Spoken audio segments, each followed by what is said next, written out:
এমন একজন মানুষ যিনি ইসলাম ধর্ম নিয়ে লাখো বিভ্রান্তি কিংবা বিতর্ককে থামিয়ে দিয়েছেন এক লহমায়। এমনকি তার ধর্মীয় বিষয়ে অসামান্য জ্ঞান এবং অকাট্য যুক্তিতে হারিয়ে দিতেন হাজারো ধর্মবিদ্বেষীদের। তার অগাধ পাণ্ডিত্যে মুগ্ধ হয়ে দলে দলে ইসলামের ছায়াতলে এসে জীবনের পথ খুঁজে পেয়েছেন হাজারো মানুষ। তিনি আর কেউ নন, বহু মুসলিমের পরম সম্মানিত এক আলোকিত মানুষ, ডক্টর জাকির আব্দুল করিম নায়েক, যিনি জাকির নায়েক নামে বিশ্বব্যাপী পরিচিত।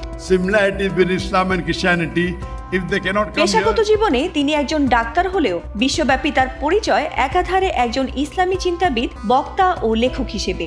ধর্মপ্রচার কিংবা মানবিক সংস্থাগুলোর আমন্ত্রণে বিশ্বের প্রতিটা দেশে তিনি বিভিন্ন অনুষ্ঠানে অংশ নিয়েছিলেন। তবে গত বছরের পাকিস্তান সফরের পর তার বাংলাদেশি ভক্তরা অধীর আগ্রহে অপেক্ষা করছিলেন